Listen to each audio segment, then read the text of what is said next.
21 de agosto de 2017 en el noroeste de Estados Unidos. Hoy, la poesía y la ciencia se unen. El Sol tiene una cita con la Luna. Miles de personas se han reunido para presenciar este increíble espectáculo y lo están esperando.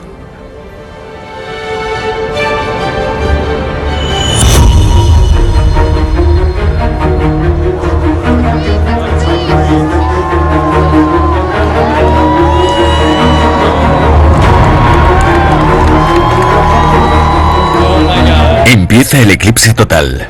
La luna se mueve poco a poco hasta esconder el sol. Tan solo dura unos minutos, pero esa momentánea oscuridad paraliza la naturaleza. Todo se detiene, los animales se enmudecen, la temperatura desciende, la Tierra aguarda el regreso de su estrella.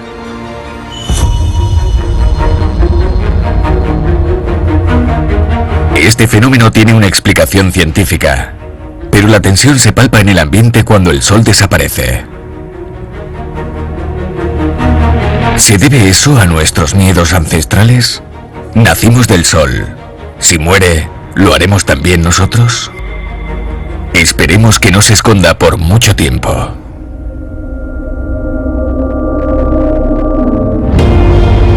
Nuestro planeta, el aire que respiramos, nuestra morfología, nuestro color de piel, nuestra relación con el tiempo, nuestras religiones, nuestras ciencias. En definitiva, nuestra identidad ha sido configurada por esa todopoderosa estrella a lo largo de millones de años.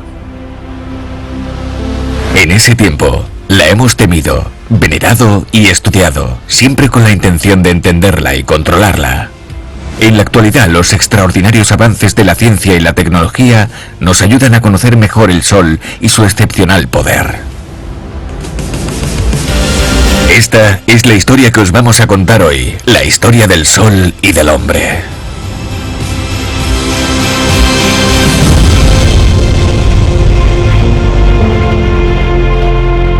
El Sol y el hombre. En algún lugar del universo, una serie de sucesos originaron la vida. La Vía Láctea, el Sistema Solar y nuestro Sol. Gracias a su poder, la Tierra y la vida pudieron formarse y desarrollarse en vida bacteriana, vegetal y animal.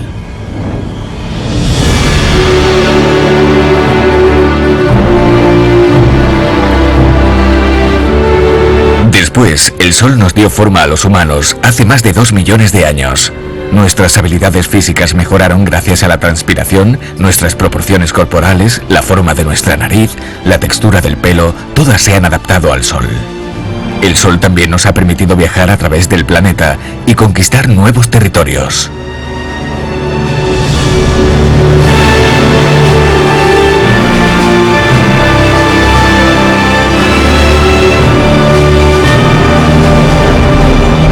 Pero el Sol también forjó nuestras culturas. Da igual dónde nos encontremos, siempre creamos un vínculo profundo con nuestra estrella, con la luz que marca el ritmo de nuestros días y nuestras noches, que nos calienta, que hace que las plantas crezcan y los animales se reproduzcan y que tanto echamos de menos cuando se esconde y deja paso a la desapacible noche. Venerar al dios solar como las primeras grandes civilizaciones también significaba observarlo, tratar de explicarlo. Se convirtió en una fuente de conocimiento. Observar al Sol marcó el inicio de una nueva era, una era de controlar el tiempo. Hace miles de años, los mayas intentaron contabilizar todos los fenómenos celestes como los eclipses en un solo calendario, y para ello desarrollaron sistemas de cálculo muy complejos. No es casualidad que culturas precolombinas como los mayas desarrollaran una conexión tan fuerte con el Sol. Hay una razón muy simple y geográfica. Se establecieron en América Central y del Sur y vivían en una región que estaba entre los dos trópicos con sol abundante. Es la única parte del mundo donde pasa 2 veces al año a través de su cenit, es decir, justo sobre la vertical de vuestra posición. De hecho, esta particular disposición en Mesoamérica convirtió a su población en pueblos del Sol. Eran muy conscientes de su curso en el cielo. Mostraron admiración por el Sol, lo que se refleja en sus prácticas religiosas, sus construcciones y su organización diaria.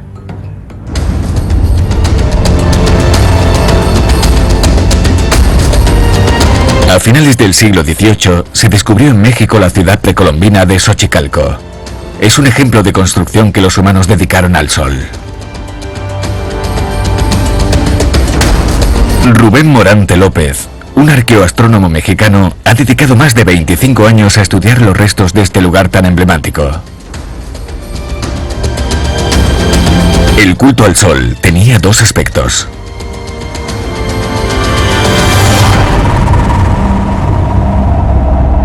Antes y cada uno de ellos es distinto. En primer lugar, el sol se puede ver como el culto a una deidad, a la deidad solar. Y por el otro lado podemos ver al sol como un astro que te está marcando con gran precisión los ritmos del tiempo. Eso es extraordinario para Xochicalco. La ciudad del Xochicalco ha prosperado desde el siglo VII. Se fundó inmediatamente después de la caída de Teotihuacán, uno de los lugares arqueológicos más famosos del Valle de México. Xochicalco es una encrucijada de varias culturas que unía a la civilización maya y al imperio azteca.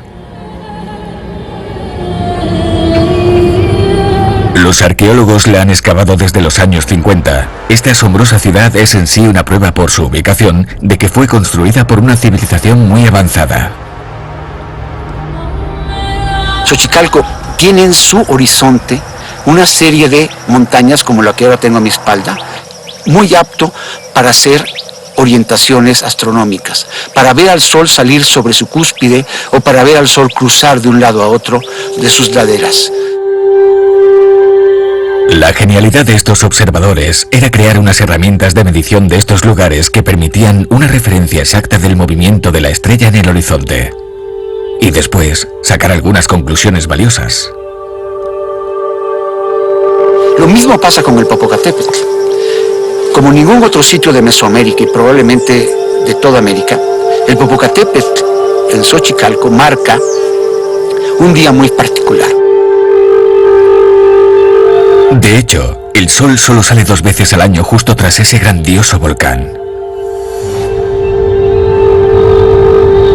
En esos 2 días al año es cuando el sol pasa exactamente por su cénit sobre Xochicalco.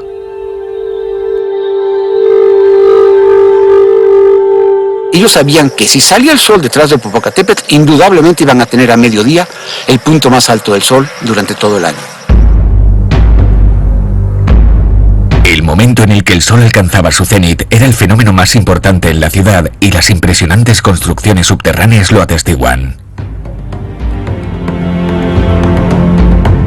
Y para ello construyeron una serie de tiros, una serie de chimeneas, y es un marcador solar. Por estos tiros, por estas chimeneas, cuando entraba el sol perfectamente vertical, me estaba diciendo que estaba en el cenit.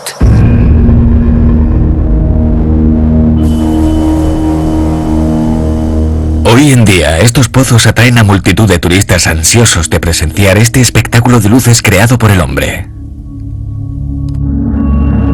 No es solamente señalar el tránsito cenital este tiro. Este tiro, además del tránsito cenital, señala 2 puntos extremos, la primera y la última entrada. Entre la primera y la última entrada se van a dar 105 días exactamente.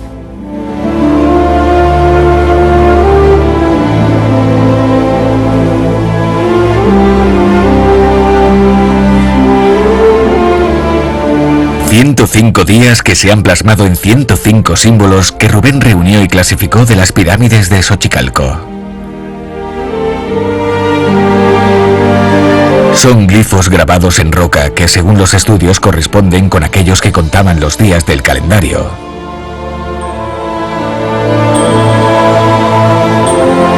El sol, que guiaba a la humanidad, es un infalible compañero de viaje para los hombres y mujeres en busca de sentido y también para los líderes hambrientos de poder.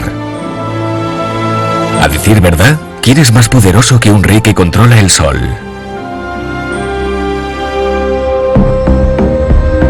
En Xochicalco, como sucedió entre los mayas, probablemente el más alto de todos, de todos los jerarcas, el más alto gobernante, se identificaba con el sol. Era un ser relacionado con una ciencia, con la ciencia para medir el tiempo. Y claro, que hablar de ciencia en el siglo VII después de Cristo y en un sitio como América, pues es sumamente cuestionado por algunos. Pero yo sí se los puedo decir, en Xochicalco tenemos la prueba de que aquí ya había un pensamiento rigurosamente científico. 7 siglos después, el famoso calendario azteca llamado Piedra del Sol apareció en México Central. Rubén no duda de que proviene del de Xochicalco.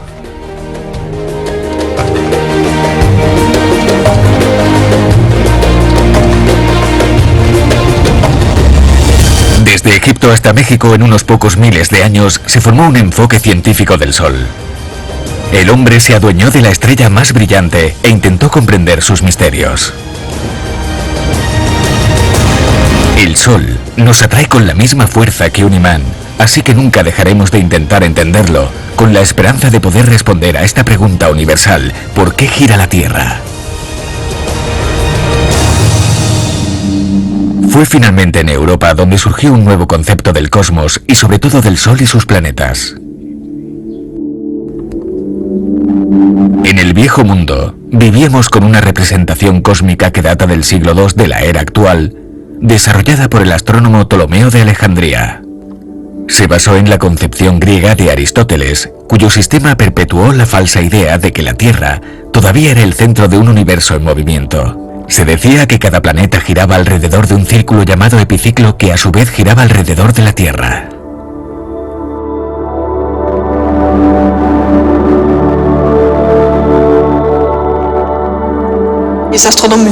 En el transcurso de la Edad Media, unos astrónomos musulmanes intentaron mejorar esa teoría, creando sistemas más precisos al simplificar los antiguos, que eran bastante complicados. Entre ellos están Al-Tusi en el siglo XIII e Ibn Shatir en el siglo XIV, que intentaron encontrar soluciones y consiguieron corregir todas las irregularidades del sistema.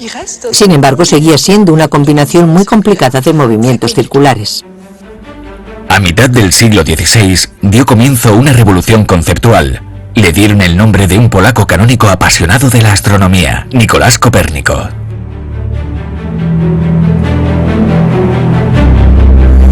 En busca del principio de armonía del universo, retomó el razonamiento de uno de sus predecesores, pero para corregir las incoherencias del sistema tuvo que cambiar las posiciones respectivas del Sol y la Tierra. La revolución de Copérnico ofreció una visión del mundo totalmente nueva. Provocó un choque científico, cultural y religioso. Entonces la Tierra acabó girando alrededor del Sol, por lo que éste tomó la posición central. En aquel entonces no había pruebas de que la Tierra se movía. Todo lo contrario, había pruebas de que la Tierra estaba quieta. ¿En qué pruebas se basaba la teoría de Copérnico? Al final, sus razonamientos tenían una naturaleza filosófica. Copérnico publicó su obra Las revoluciones de las esferas celestes en 1543, poco después de su muerte, probablemente para evitar meterse en problemas con la Iglesia.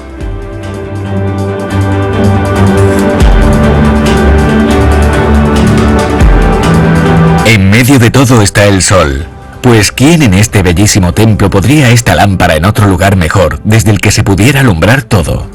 Como sentado en un trono real, el Sol gobierna la familia de planetas que giran a su alrededor.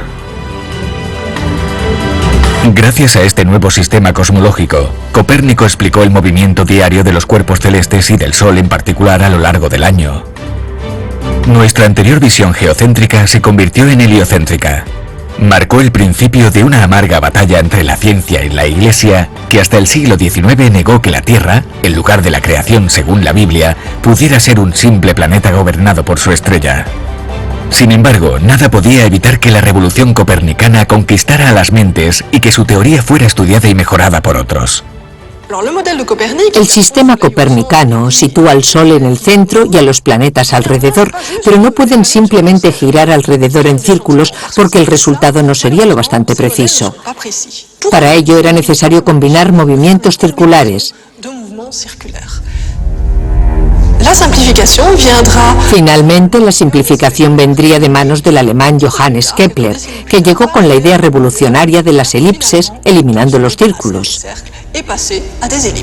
Y sin más dilación, resolvió todos los problemas que tuvieron los astrónomos.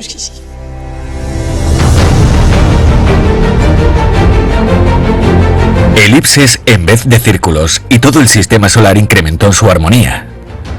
Pero conforme avanzaba el conocimiento surgió una necesidad acuciante. Las herramientas de visualización para descifrar el cosmos también necesitaban una revolución. La revolución llegó enseguida, a comienzos del siglo XVII, con la llegada del telescopio astronómico que usaba un conjunto de lentes ópticas refractivas. Gracias a ello, la observación de estrellas dio un gran paso.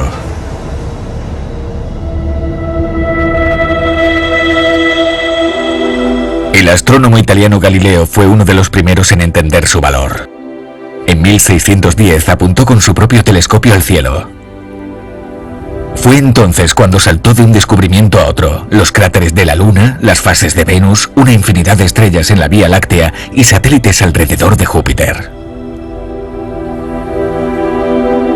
Al principio no se preocupaban por el Sol, pero pronto la gente empezó a interesarse por él. Pasó durante el invierno de 1610. A mediados de diciembre, el británico Thomas Harriot apuntó con su telescopio al Sol y descubrió unas manchas en la superficie. El descubrimiento y la observación de la evolución de estas manchas solares fueron fundamentales. Se dieron cuenta de que el número aumentaba y disminuía de forma cíclica. Y al mirar de cerca, descubrieron que el Sol también giraba. Poco después, Galileo también vio esas manchas.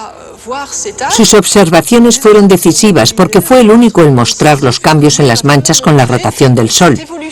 Los puntos se distorsionaban levemente a causa del efecto de la perspectiva cuando llegaban al límite de la fotosfera. Cuando Galileo murió en 1642, la física de Aristóteles y el sistema de Ptolomeo fueron irrelevantes. Cuando convirtieron al Sol en objeto de investigación, la ciencia le quitó un poco de misterio, pero nada de su poder de fascinación.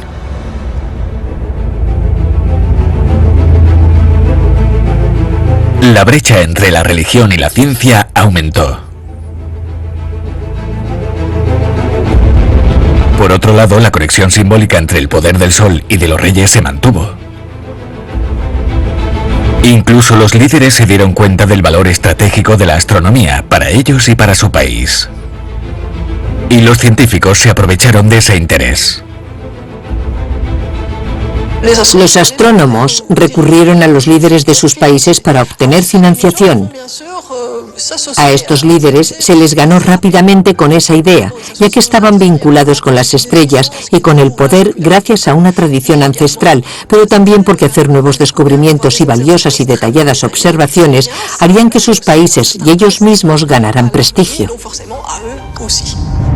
En Europa surgieron las sociedades científicas, la Real Sociedad de Londres en 1660, la Academia de Ciencias de París en 1666, que también estuvo a cargo del nuevo Observatorio de París bajo el auspicio de Luis XIV, que tomó al Sol como un emblema y se llamó a sí mismo el Rey Sol. Con estas nuevas instituciones científicas, el progreso era constante y las innovaciones se multiplicaron. Fue el caso del Observatorio de París, que contrató a un astrónomo italiano, Giovanni Domenico Cassini, para construir una meridiana solar a gran escala. La idea de una meridiana es simplemente trazar un eje de norte a sur y luego, gracias a un agujerito en una pared, se proyecta un punto referencial que viaja a mediodía a lo largo del eje. ¿Por qué se está moviendo?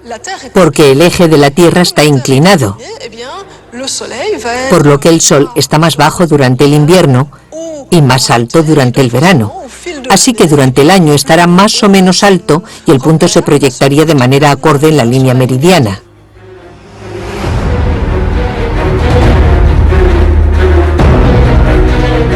Y por supuesto, esta distancia a lo largo de la línea dependerá de la oblicuidad de la Tierra. Así que al medir la distancia recorrida del punto, la oblicuidad de la Tierra también se puede medir. Y Cassini tenía una idea metida en la cabeza. Su idea era demostrar que Kepler tenía razón.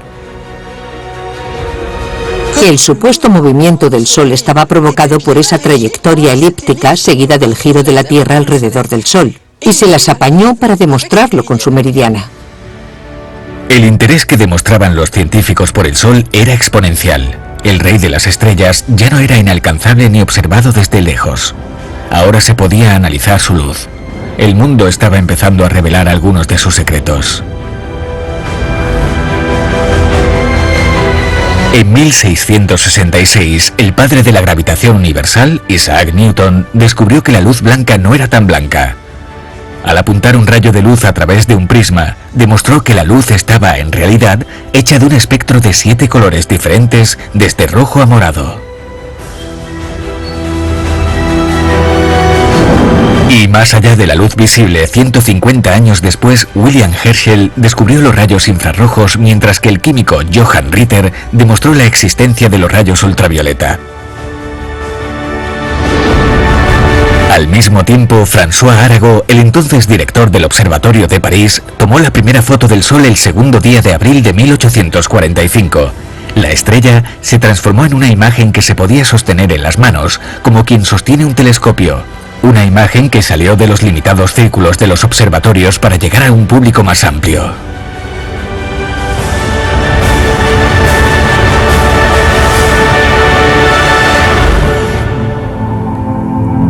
Durante miles de años, el hombre ha intentado descifrar el Sol.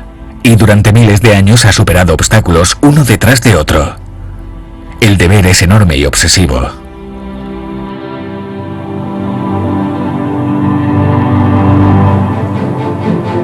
A mitad del siglo XIX, los observatorios surgieron en nuevas zonas, en la cima de nuevas montañas, para obtener las mejores imágenes con el cielo despejado y para estudiar fenómenos aún no investigados. En este momento ya conocíamos la superficie del Sol bastante bien, pero eso es todo lo que sabíamos del Sol. ¿Por qué? Porque cuando tienes un eclipse total te das cuenta de que hay una atmósfera alrededor, un aura brillante llamada corona solar que nunca se había estudiado en profundidad.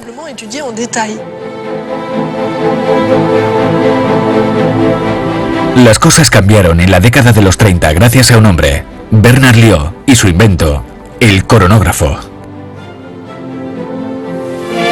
À l'Observatoire du Pic du Midi, dans nos Pyrénées centrales, l'astronome Bernard Liot, spécialiste du Soleil, Liot voulait en étudier la couronne.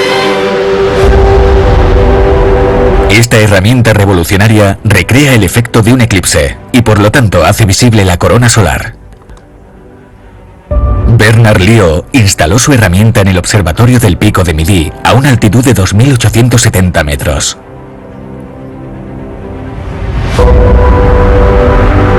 Y reveló la capa de plasma que rodea el Sol como nunca se había visto.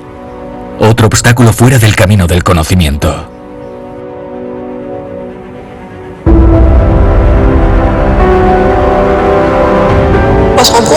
Daba la sensación de que muchas cosas estaban sucediendo en esa corona. Había unas protuberancias, una actividad muy poderosa en el Sol.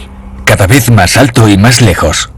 Durante el siglo XX, ha habido varias generaciones de instrumentos ópticos. Los laboratorios más antiguos se modernizaron. Se observaba el Sol, se estudiaba, se analizaba desde cualquier ángulo imaginable desde 150 kilómetros de distancia.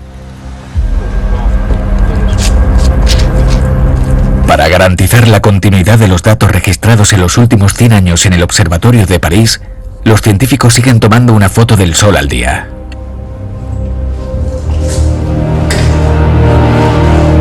Sin duda, la grabación digital ha sustituido a las placas de vidrio. La tecnología de hoy en día ha hecho posible observar al Sol desde todos los ángulos y en todo el rango de su espectro visible. Cuando empezó la conquista del espacio, el ámbito de posibilidades se amplió un poco más. La primera gran misión solar, SOHO, se puso en marcha en 1955, seguida de Stereo y SDO en 2010. Estudiaban el Sol desde el espacio, acercándose cada vez más. Cada siglo trae un pedacito de su propia revolución astronómica. La observación de la actividad solar está mejorando y nos proporciona más información sobre nuestra estrella y su funcionamiento. Aunque todavía está fuera de nuestro alcance, nunca ha estado tan cerca de nosotros.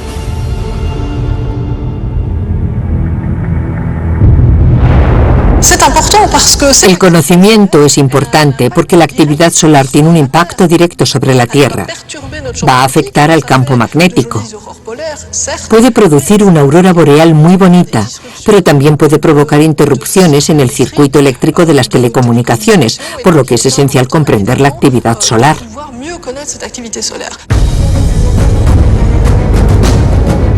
Cuando una tormenta geomagnética agita la Tierra, puede causar daños descomunales.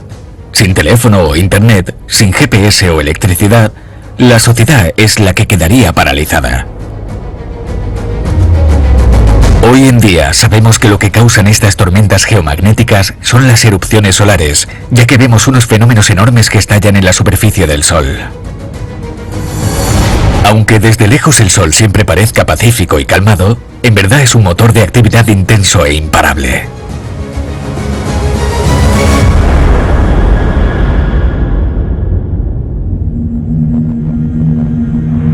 El corazón de esa enorme bola de plasma está ardiendo a más de 15 millones de grados. Las reacciones nucleares continúan una detrás de otra. Los átomos de hidrógeno se fusionan entre sí para crear el deuterio, que a su vez se fusiona con un átomo de hidrógeno adicional para crear el helio.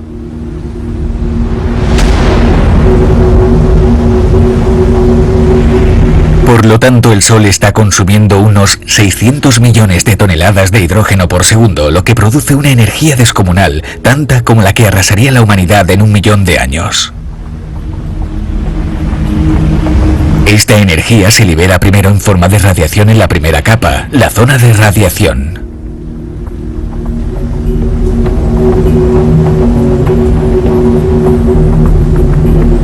De este modo, a medida que se acumula el calor, evacúa a través de la siguiente capa con grandes movimientos que agitan la materia.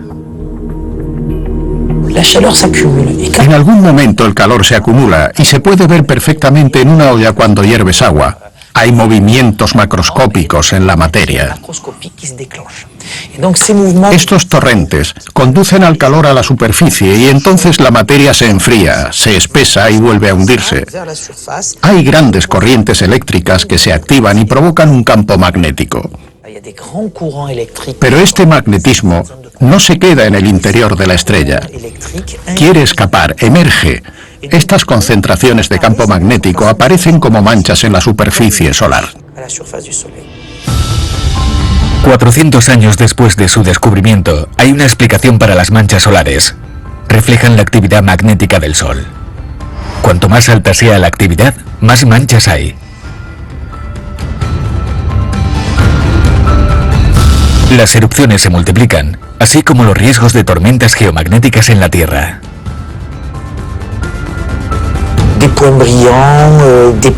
Hay manchas brillantes, fulguraciones, bucles magnéticos que pueden ser inestables y si es así, pueden expulsar materia al espacio. El espacio entre el Sol y la Tierra, ese espacio interplanetario, está repleto de materia proveniente del Sol. Los científicos saben que esta actividad es cíclica. Manchas solares, fulguraciones y erupciones, todas tienen un ciclo de 11 años. ¿Por qué este intervalo de tiempo? No lo sabemos todavía. Descubrirlo quizá nos permitiría predecir este fenómeno. También hay una sorpresa. En la superficie, la temperatura del Sol es de alrededor de 6.000 grados. Y a medida que se aleja debería bajar. Pero al contrario, se dispara hasta alcanzar el 1.000.000 de grados en la corona. Con cada descubrimiento surgen nuevas incógnitas. Para resolverlas, los investigadores están desarrollando herramientas cada vez más específicas y deambulan por el planeta en busca de los lugares más propicios para la observación.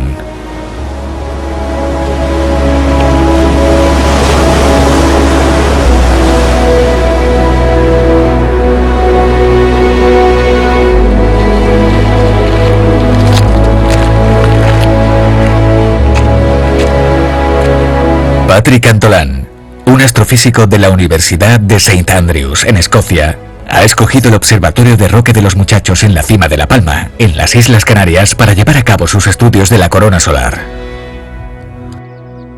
Las Islas Canarias es uno de los mejores lugares, no solo para observar el sol, sino también para observar las estrellas.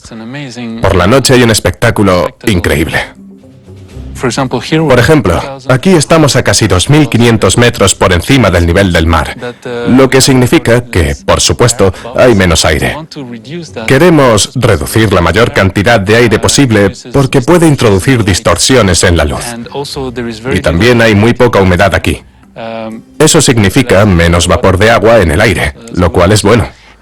Probablemente la mejor característica es el viento, que hay mucho viento aquí en las Islas Canarias.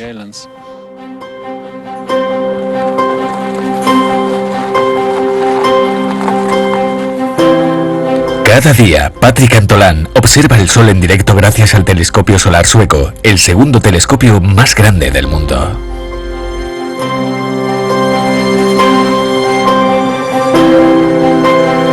Esta fue la primera herramienta que logró una resolución especial de unos 70 kilómetros del Sol en 2002. Este telescopio no es tan grande en comparación al de abajo, pero es sin duda uno de los mejores telescopios del mundo para observar el Sol. Los telescopios solares son más pequeños que aquellos que se usan para mirar otras estrellas porque la luz que emana del Sol es tan fuerte que se necesita tener un objetivo más pequeño.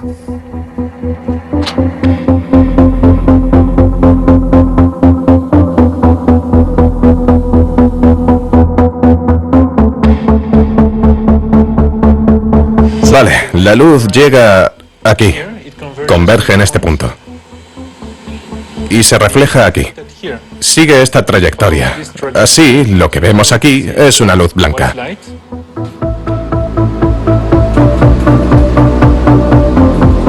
Patrik Antolán estudia fenómenos en la superficie del Sol y los hilos de materia que alimentan la corona.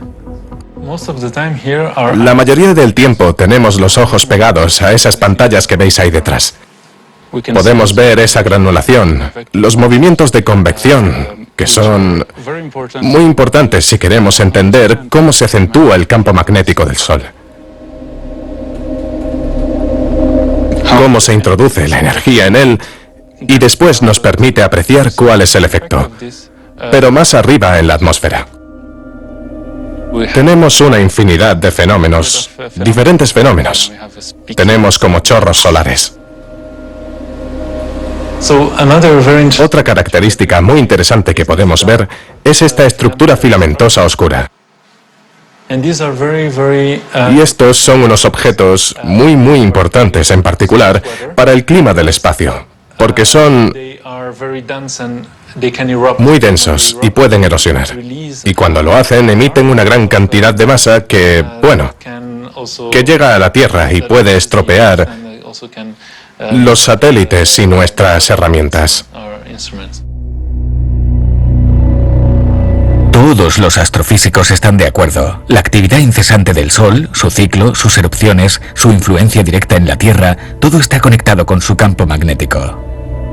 El campo magnético es lo que en verdad está detrás de todos los fenómenos dinámicos que vemos. Y una pregunta muy importante es, ¿cómo evolucionan estos campos magnéticos?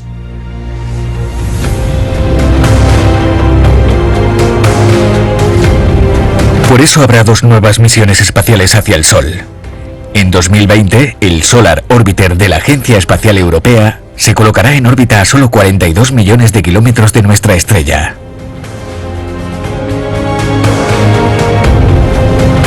Y ya en 2018, la sonda solar Parker de la NASA emprendió su viaje para entrar en la atmósfera solar por primera vez en 2024.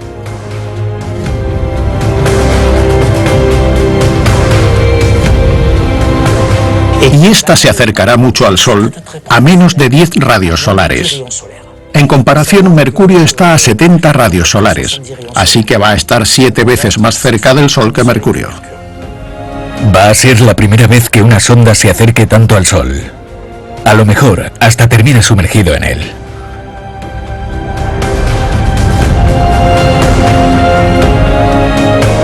Antes de que estas misiones venideras nos traigan posibles respuestas y soluciones, tenemos que encargarnos de las consecuencias que provoca en la Tierra esa enorme cantidad de actividad solar.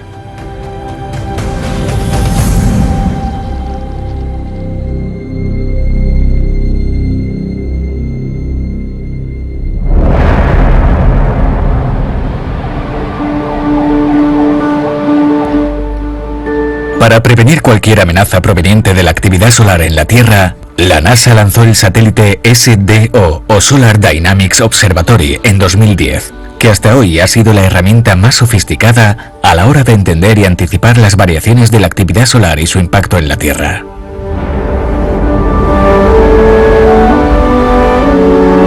Este satélite está controlado por el Centro Goddard de la NASA en Washington.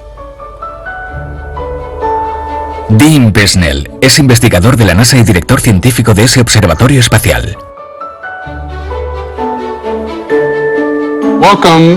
Bienvenidos al Centro de Operación de Misiones del Solar Dynamics Observatory, o como nos gusta llamarlo, el CON. Aquí es donde los ingenieros trabajan en la nave espacial. El SDO sigue constantemente la actividad de la superficie del Sol.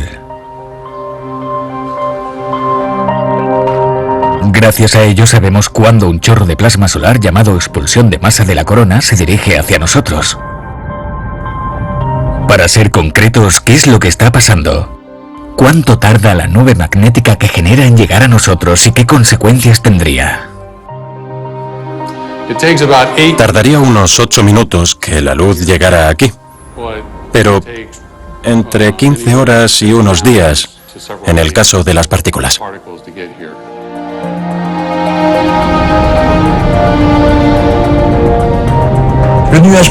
La nube magnética viene hacia nosotros.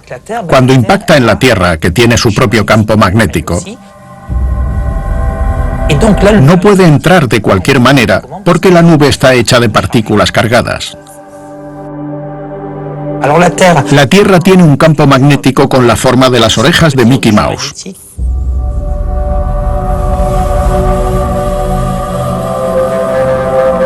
Pero como hay viento, de hecho, las orejas de Mickey Mouse están un poco distorsionadas, están comprimidas hacia la parte delantera del planeta y se estiran por detrás como el pelo al viento. Cuando llega la nube, distorsiona esas líneas del campo magnético.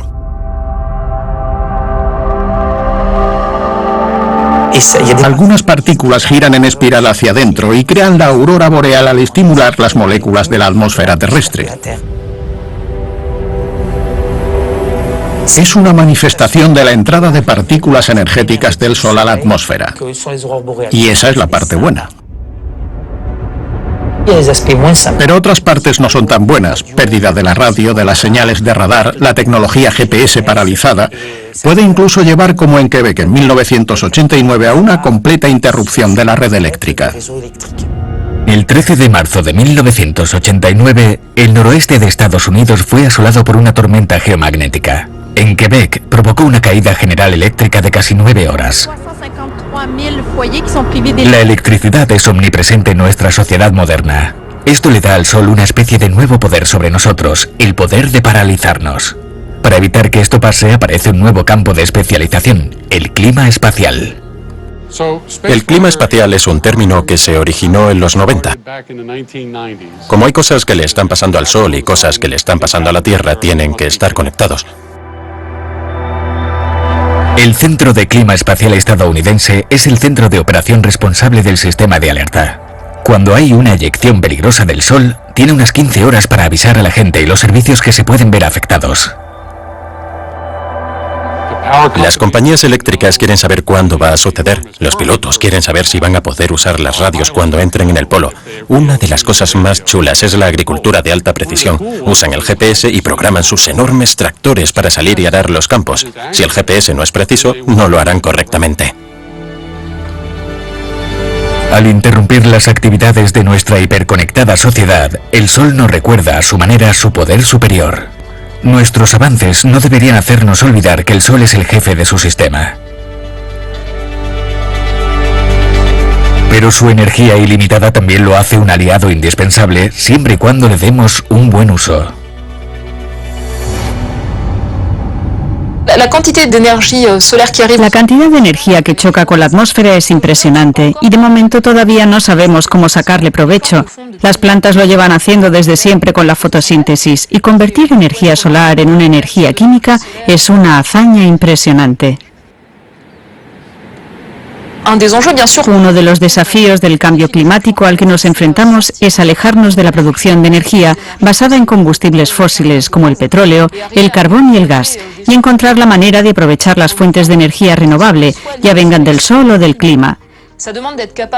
Esto requiere ser capaces de pronosticar con antelación la cantidad de luz solar que habrá en varias zonas para analizar la producción y controlar la intermitencia.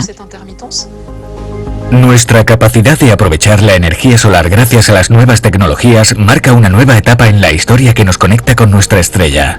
Por muy innovadora que fuera la creación del calendario atrás en el tiempo, combinado con el ingenio del hombre, el sol hasta nos puede hacer volar.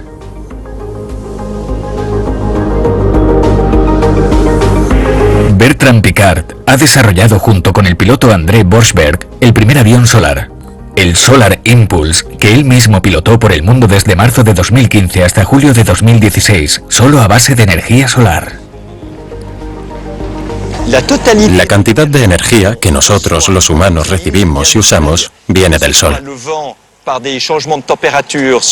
Ya sea del viento, de los cambios de temperatura, de las olas, incluso del petróleo que viene de los árboles que han crecido hace cientos de millones de años y que se han convertido en líquido, carbón o gas. Así que todo viene del sol.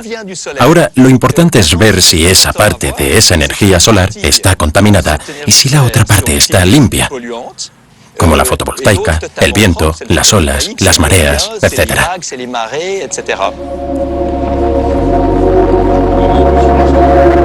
Es gracias a la exploración espacial que inicialmente desarrollamos la energía solar y el uso de paneles fotovoltaicos. De la necesidad nacen los cambios.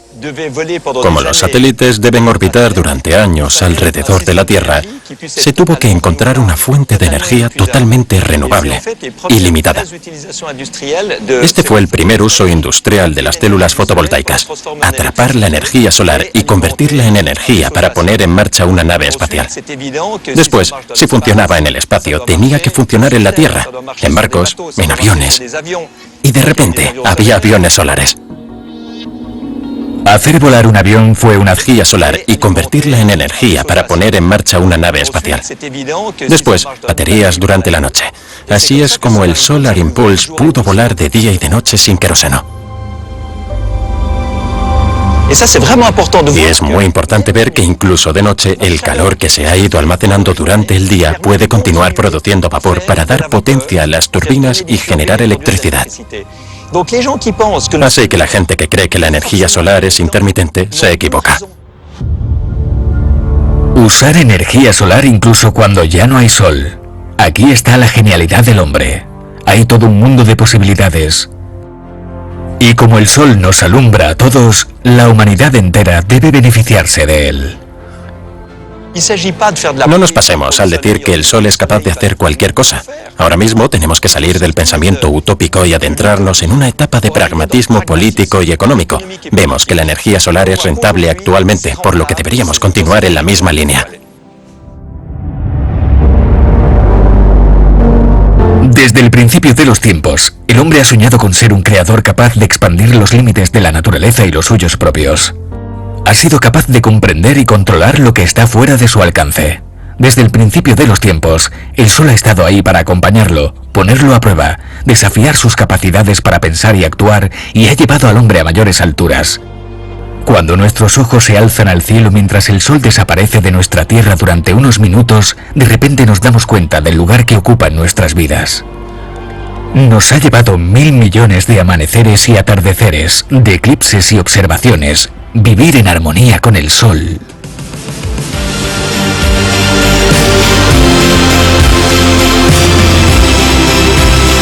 Para convertirlo en nuestro aliado, para acercarnos todavía más hasta incluso prendernos fuego como Ícaro.